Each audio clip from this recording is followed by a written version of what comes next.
Hi again. Thought I'd relay an experience which some may relate to.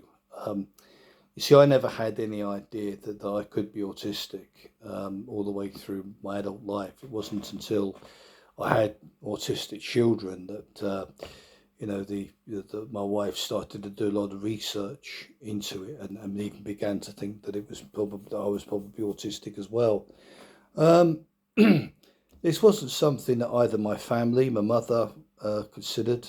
She was a district nursing sister. But then back then in the 1980s, it wasn't autism wasn't really a thing. In those days, I don't think there was much research on it. There wasn't much. The detection methods weren't really there, and I think through my life, I was always the weird one. I mean, there's this kind of uh, quote that's out there that you wonder whether this world is meant for you. You don't have any friends, you're not really invited anywhere. People bypass you, but whenever that they're going out, and it does hurt. You get parties that are that end up that go on, and everybody's raving about these parties, and you wonder where your invitation was. You get inclusion certainly wasn't a big thing, and I experienced this at work. I experienced this at college. Friends going out for a drink and not telling me. And I guess at the end of the day, you start to become a loner. You start to not need people, and you start to become withdrawn. And it's not only that, but when you do approach people for things, and their response to you is less than wholesome. I mean, a couple of events came to my mind. I was at university, but when I was doing my degree, and I forget what it was, we had to do some lab work, and there was one of the demonstrators there. Now, these demonstrators are PhD students who are doing, just assisting the undergraduates and earning a bit of extra money out of it. So we held them in quite high esteem. These were people that had their degrees, that they're theoretically more intelligent than us, and were the go-to people to help us. And I thought, by and large, that they're very intelligent people, and always gleaned valuable information off of them. But one guy in particular was sat down at the desk, and I went up to ask him something, and his answer was, including "you effing prick," and I was stunned. I mean, I thought, "What were you talking to me like that for? Why are you being so damn rude?" I had no idea how I was coming across, and even when I was trying to talk to people, they kept, what were you saying? So sorry, what? No, I can't. I don't. You're not understanding me. Am I not speaking, fluent English to you? You began to wonder, what was going on here. And another situation arose just when I got on a bus one night, and all I said was, "Oh, I'm the only one here tonight, then."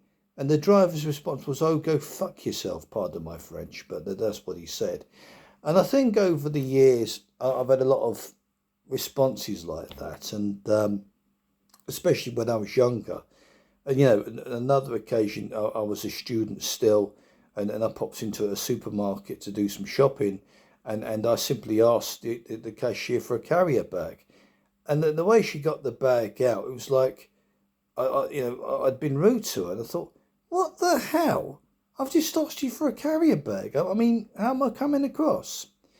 And I think over the years that's sort of knocked the confidence a bit in terms of talking to people and in terms of asking for things, because you felt like Marvel, one of the Marvel's heroes, where you had that thing where you weren't very nice, and you tried to mask it, and as you didn't know how you were coming across, or indeed how to control that, you found it was easy just to keep quiet, just to sit in the back of the room, and just remain. I mean, even now, I don't think I have that problem.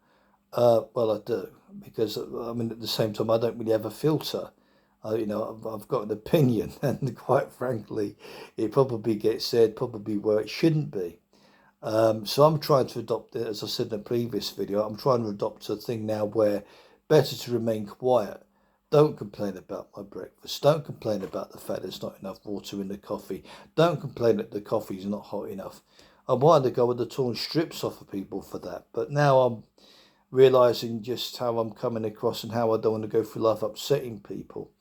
And I think, my family doesn't really understand that in me now. And I think really I'm coming to an age now where, I've got enough blood pressure problems, don't want to add to it.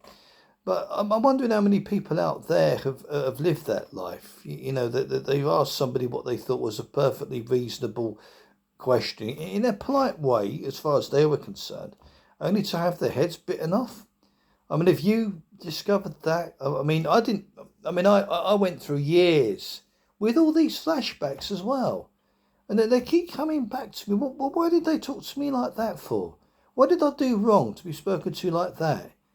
And I think, I've never been formally diagnosed. I've got two children that have been, and I've got one that's going in for assessment now.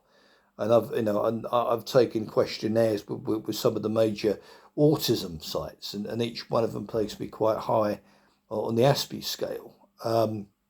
So I accept that.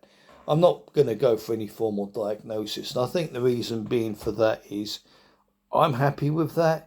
It explains an awful lot. And while it doesn't make things any nicer, what it does do is it gives me closure, some sort of explanation as to why, that it wasn't my fault, wasn't something I could help. But back then there wasn't the training, there wasn't the knowledge, that there wasn't the understanding of autism for people to understand it and maybe give me that leeway. I suppose if somebody's being quite blunt to you, autism or not, it's kind of hard to smile. I think some people handle it very well.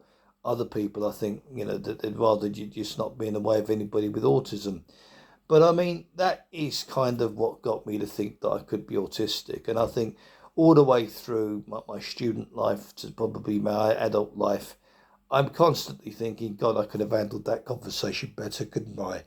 And as my wife has often said, I've got the tact of an air raid, and I do, and I think quite often if you've had a couple of drinks, you get even worse, especially on social media.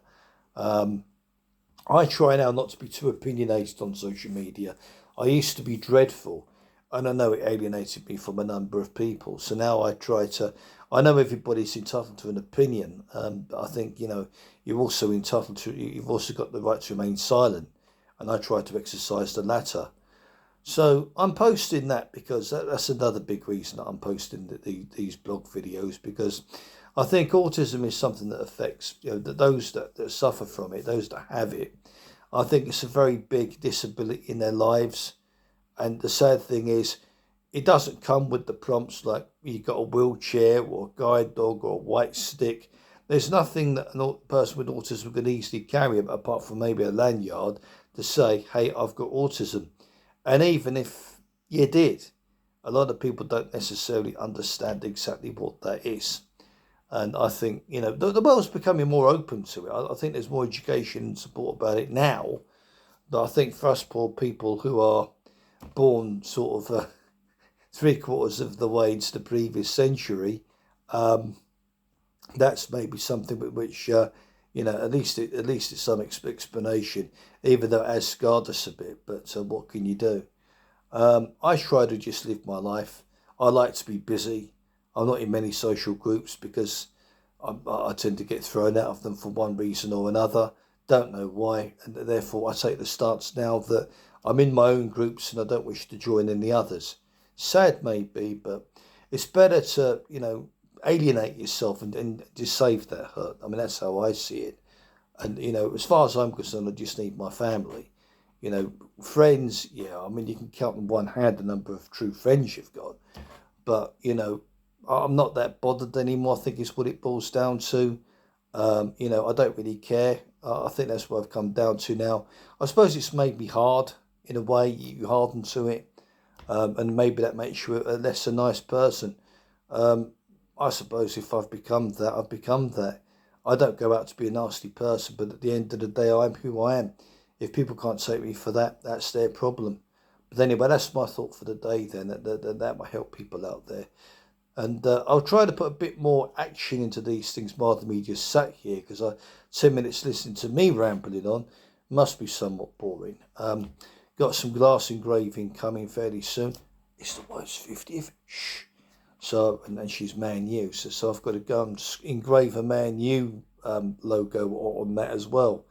I'll probably get chased after for copyright. So now, anyway, so that's all for me for now. And I hope everybody's enjoying the summer, the sun we seem to be enjoying.